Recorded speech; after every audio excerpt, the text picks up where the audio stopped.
Okay, let's get back in it. But I have prayed for you so that when you regain your strength, you in turn may strengthen your brothers. Peter was the head of the apostles by authority. Now it's good to actually look at this. Christ chose the weakest to build his church on. He didn't choose the strongest. He chose the weakest. And that's why the church endures to this day. And that's the beauty of it. He took a man who was hot-tempered, who was self-conscious, who cared more about what other people thought of him, and who was scared of death.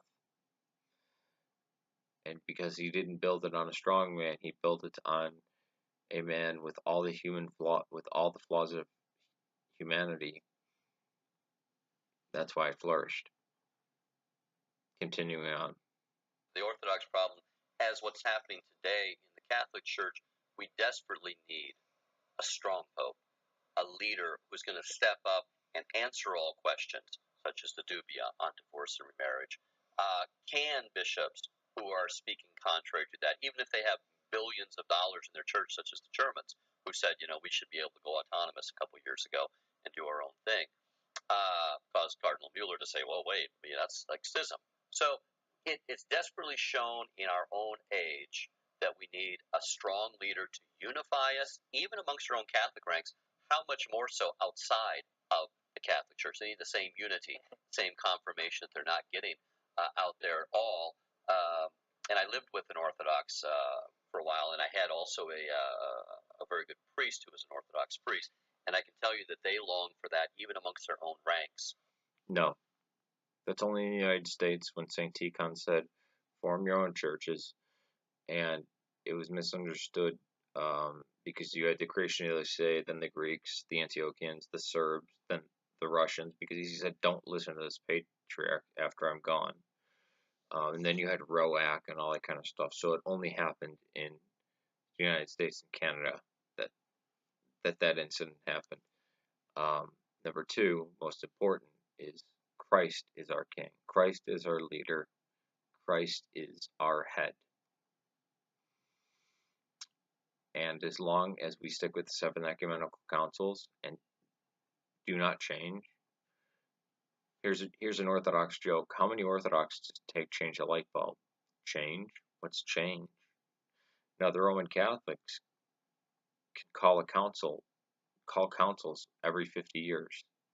I mean, look at what Nicaea II did to you guys and the effects of that. Look at what Nicaea I did. Look what the Council of Trent did.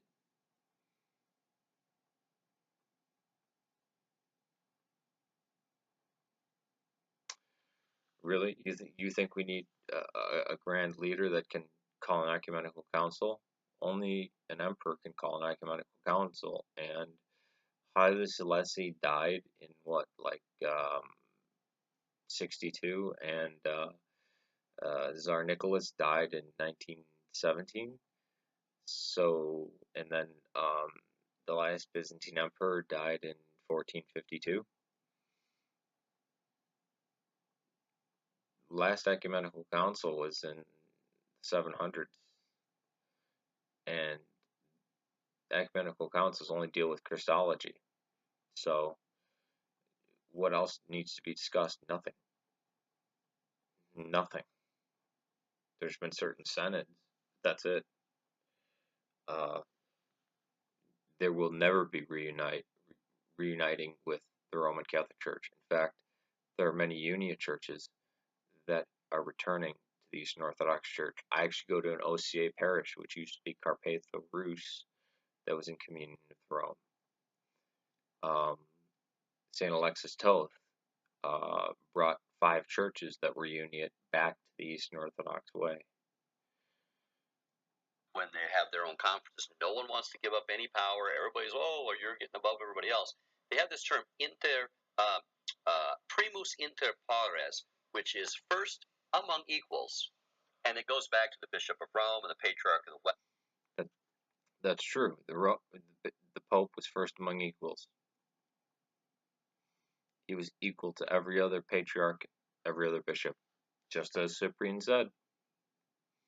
They'll talk about the Pope as, we'll give you some honor, we'll give you some distinction. You can sit in this chair, but you certainly don't have any authority over us. And it goes back to a lot of the scandal. I think Bishop Athanasius Schneider talked about the Let me address this real quick.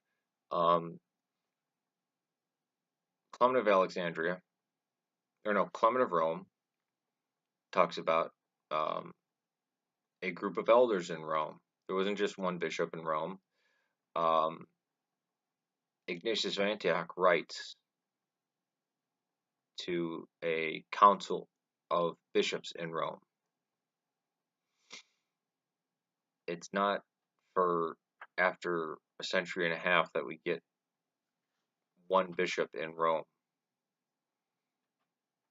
There was a bunch of bishops in Rome, and they took the title Pope from Alexandria.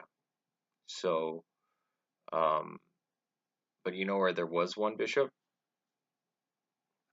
Antioch, because it was Peter, then it was John, or it was Peter, Peter, John, Ignatius of Antioch. Yeah. So, carrying on. church back in the days of the black popes of the 900s. A lot of that intrigue, a lot of that politics interplaying. Also, the popes were in Avignon, France for a while, known as Babylonian captivity. They were in Ravenna. But if you want to talk about the early popes, none of the early church fathers seem to know about one pope in Rome. There's a group of them, and they're all co-equal. Read First Clement. Read Ignatius of Antioch's letter to Rome. Upset people on both sides. Those are all the reasons why these things come about. And even today, with intrigue and politics and that, with some people, they look at Rome and they're like, I don't need it. So same thing happened back then. Yeah, but I think that we've got to look at some. No, the reason why people are turning away is because of Vatican II. Had Vatican II not happened and the abuses afterwards, Protestantism would be a 20th of its size right now. You would have had massive people flowing back in. In fact, I wouldn't have become Eastern Orthodox. I would just be traditionalist Catholic. Degree of positiveness, because obviously people talk about 1054 as the year in which nothing happened, because what you have is you have the Patriarch of Constantinople and you have the papal legate just basically go, well, I'm excommunicating you, well, no, I'm excommunicating you, and it's like, it's a bit petty, and those excommunications were. And then over the next 3 years, Jerusalem, Alexandria, and Antioch excommunicated Rome and sided with Constantinople. And also, it was the straw that broke the camel's back. And what really sealed it was the Council of Trent. And then what really sealed that was the Florentine Council, which was the Robber Council, where Mark of Ephesus spoke up. And the bishops that signed agreement to reunite with the Bishop of Rome when they got back to their home cities and towns, guess what? They had a rope thrown around their neck and were thrown off balconies and strung up on trees. So we do not believe in ecumenism.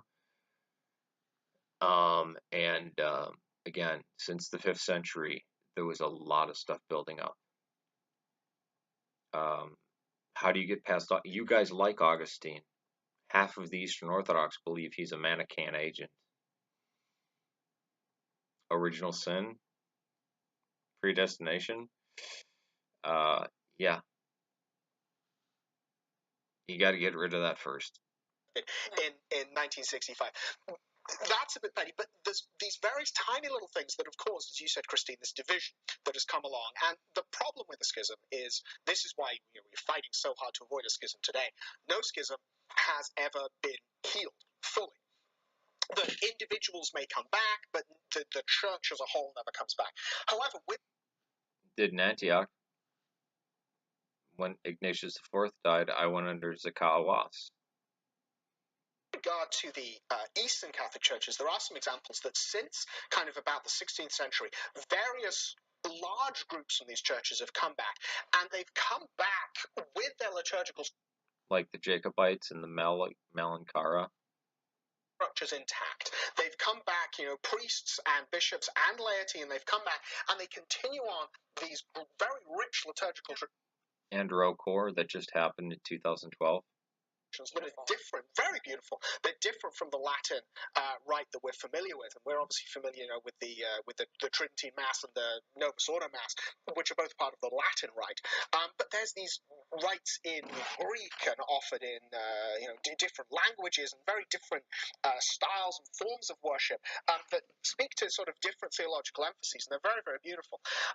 Obviously, if we want a situation where everyone comes back, which is what we want, as Christ said, we wish they all be one. Both the Catholics and the Orthodox are going to need a great degree of humility, and that's what Mike's talking about in this clip. If we can, humility, we are humility. We haven't changed or added anything. It's you guys that we have 7 ecumenical councils.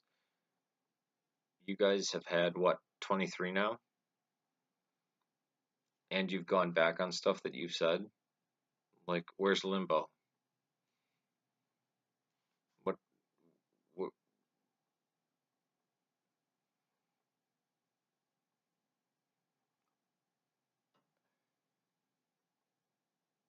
find that.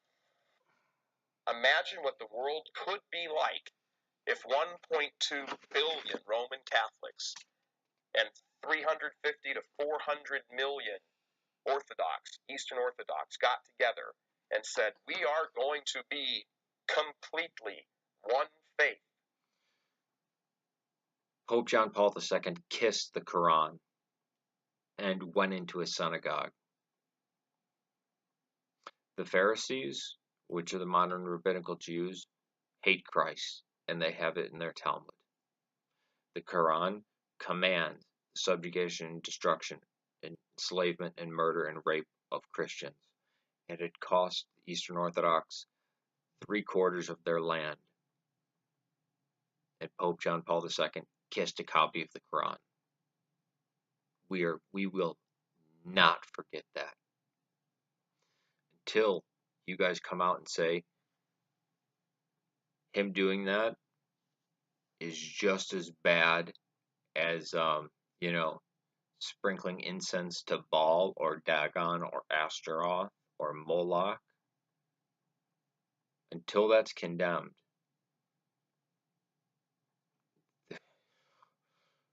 no reunion. No. None of our bishops would ever kiss a book that commands the death of those who believe in the Trinity. One truth, worship with one voice. And we will tell you, secular humanists, to take your smut out of our party stores, to get your garbage off those televisions that's polluting our children's minds, to get rid of all of your sin and your filth and your flesh and your devil and get the hell out of here. But we can't do that as long as we remain divided. We must. And who divided us? Who divided us?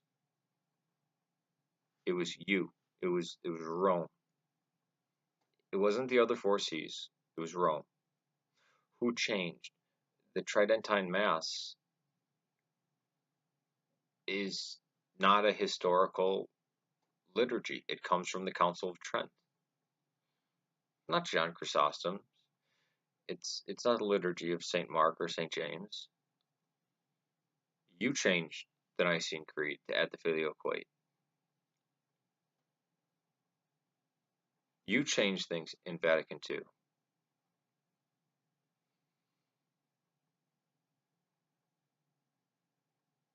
So, what is this nonsense?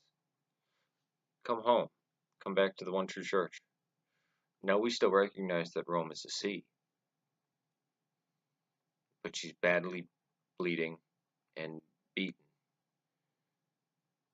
And your Pope John Paul II kissed a copy of the Quran. And for Orthodox, most living, I'm Antiochian Orthodox. Not actually now Syriac.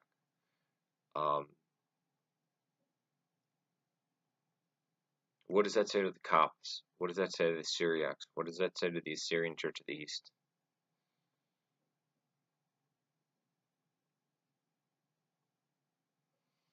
We want to make peace with the Muslims who have who have terrorized us for 1400 years, yet have no compassion on the Copts, the Syriacs, the Jacobites, the Assyrian Church of the East. Do you see? Part 3 will be next.